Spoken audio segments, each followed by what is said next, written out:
আসসালামু আলাইকুম রহমতুল্লাহ। কেমন আছেন সবাই? আশা করি সবাই ভালো আছেন। অনেক দিন পর একটা ভিডিও নিয়ে আসলাম আপনাদের জন্য।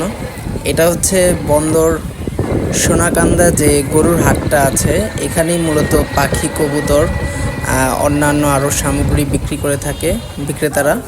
মাঠের সাথে যে রাস্তাটা রয়েছে সেখানেই মূলত হাটটা বসে থাকে। যেহেতু আজ সকাল থেকেই বৃষ্টি হচ্ছে, তো এই কারণেই হয়তোবা তেমন বিক্রেতা আসেনি, তাই একটু নিরিবিলি দেখাচ্ছে হাটটা। এখানে কিছু চমৎকার পাখি এসেছে, আমি দেখানোর চেষ্টা করছি আপনাদের। এখানে একটা লাভবার্ড পাখি রয়েছে, মাশাআল্লাহ খুবই চমৎকার। একটা সিঙ্গেলই দেখতে পারলাম লাভবার্ড পাখি, আর দেখলাম না।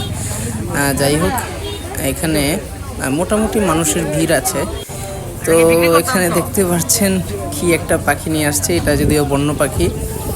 ছেলেটা বলতেছে এটা নাকি টিম করছেও সেল করার জন্য নিয়ে আসছে। তো বন্য পাখি বিক্রি করা আমি পছন্দ করি না সবসময়, আপনারা জানেন। এখানে কবুতর পাখি থেকে ধরে মোটামুটি ঘুঘু পাখি রয়েছে অনেক, দেখলাম সাদা ঘুঘু। তারপরে নর্মালি সবসময় যে ঘুঘুটা অ্যাভেলেবেল দেখা যায় সেটাও দেখলাম হাটে। তো এখানে একটা পেয়ার আছে, মাশাআল্লাহ খুবই সুন্দর, ভালো লাগলো। এখানেও এই হাটে এসেও দেখলাম যে সবুজ টিয়া। তো যাই হোক, দেখতেই পাচ্ছেন পাখিটার কী অবস্থা। তো আমার সবসময় একটা কথা থাকে, যেখান থেকে পাখি কেনেন না কেন, দেখে শুনে ভালো করে নিজে যাচাই বাছাই করে তারপরে কেনার চেষ্টা করবেন। তো এখানে কিছু কবুতর রয়েছে। হাটটা তেমন জমজমাট হয়নি আজ বৃষ্টির কারণে। এই হাটটার মাঠটার মধ্যে কিন্তু আপনি সব ধরনের যে খাবারের আইটেমগুলো আছে এগুলো সব পেয়ে যাবেন। মিষ্টান্ন আইটেম থেকে ধরে যাবতীয় যত হার্ডওয়্যারের মালামাল, ছুরি, চাপাতি ইত্যাদি বিভিন্ন ধরনের যে সামগ্রী আছে সবগুলোই কিন্তু পেয়ে যাবেন।